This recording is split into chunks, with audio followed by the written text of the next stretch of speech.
Исәнмесез, эфирда хәбәрләр программасы, студияда Одилия Бурханова.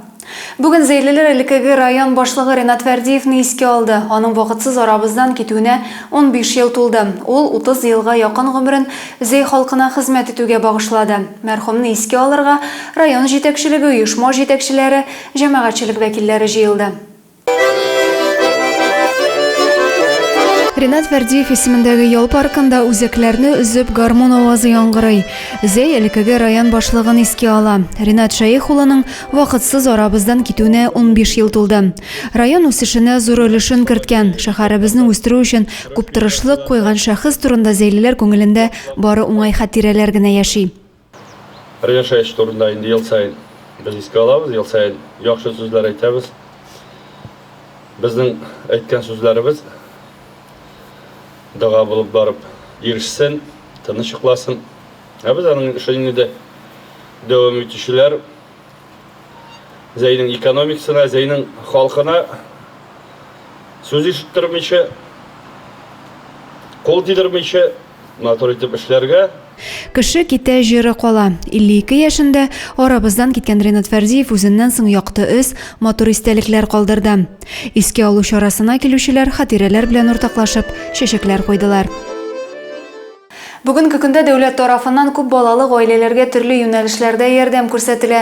3 һәм аннан да күбрәк бала тәрбияләгән гаиләләр өчен бушлай җир участоклары бирү зур бүләк булды.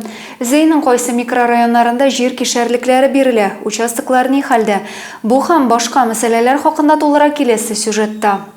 Иске Зәйдә җир кишәрлеге алган күп балалы гаиләләр белән очраштылар. Бистәнең 4 урамында Спортивная, Ударная, Кухарев, Братская урамнарында яңа йортлар калкып чыгачак. Моның өчен барлык шартлар да бар. Газ, су кертелгән, юл салынган. Йорт җиткер дә яшә. Воздвиженка микрорайонының 2 урамында да күп балаларга җир алу мөмкинлеге бирелгән. На этот год по Старому Заинску у нас отработана подъездная дорога с переходным типом покрытия, подведение газа и разработана скважина и проведен водопровод. По Воздвиженке у нас на данный момент, получается, развели воду, не подключили, я думаю, к весне уж этот вопрос снимется. Районда шунда 796 гаилә йорт салу өчен участок алган, шуның 8%-е иске Зәйдә. Дәүләт тарафыннан зур ярдәм булуын яшермиләр алар, ләкин күбесе әле йорт салырга ашыкмый. Берәүләр участокны сатырга хәл иткән, икенчеләр балалар үскәч үзләре төзер дигән фикердә.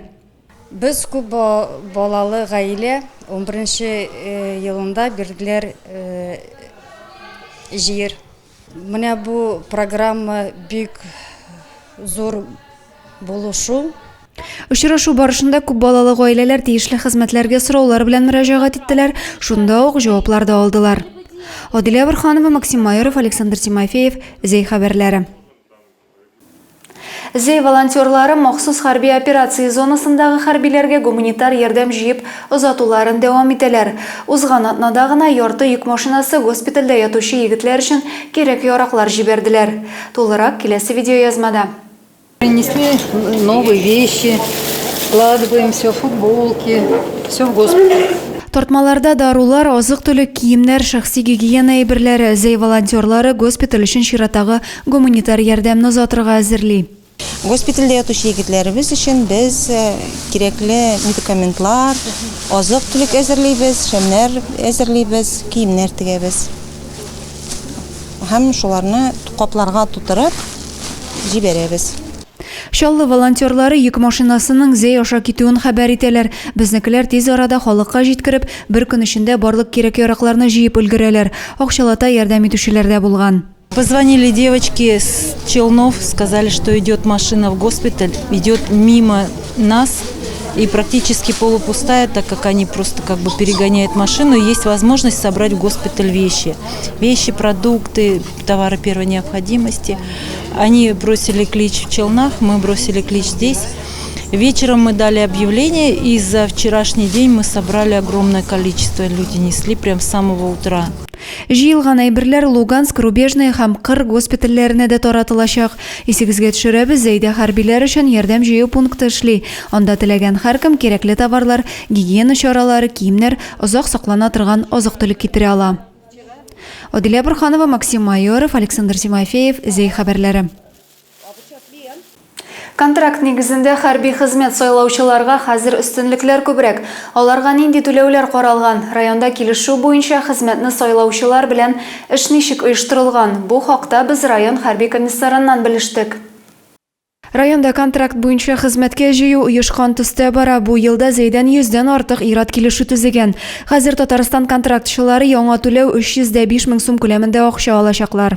Указом Раисы Республики Татарстан выплачивается 305 тысяч рублей гражданам, заключившим контракт после 31 августа 2023 года. Хәзерге вакытта республика буенча контракт төзүчеләргә мобилизация буенча чакырылып, килешү нигезендә калучыларга түләүләр системасы 605 мең сумны тәшкил итә. Алар Россия оборона министрлыгыннан 195 мең сум, Татарстанның ДАСАФ оешмасы С категориялы машина тотаныклыгы булганнарга өстәмә 105 мең сум акча бирә. Республика рәисе тарафыннан 305 мең сум күләмендә түләү каралган.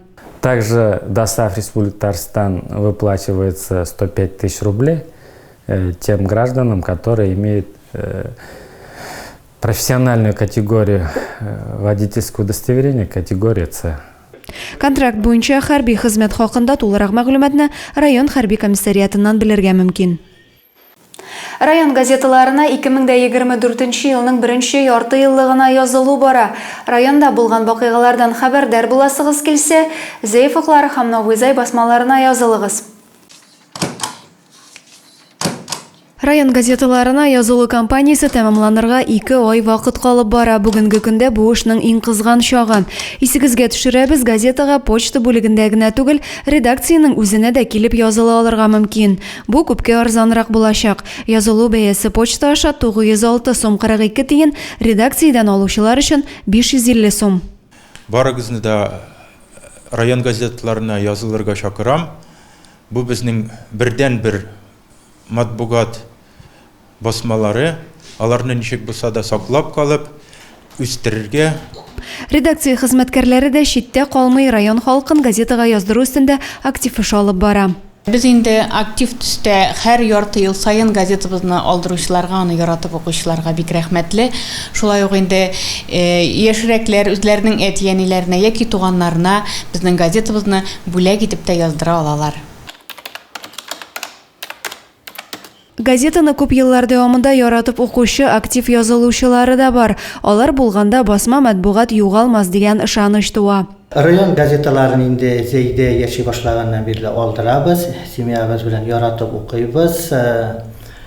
Татарчасында, русчасында язмаларга килгәндә инде Һәр җомгада район газетасы йортыгызга кунак булып килсен, сезне рухи яктан баетсын. Бүгенге катлаулы заманда бу аеруча мөһим.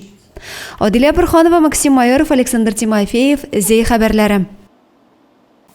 Бүгенге шундый хәбәрләр иде. Районыбыз турында яңа һәм тулырак мәгълүматны сез Зей яңалыклары сайтыннан һәм безнең социаль челтәрләрдән белә аласыз.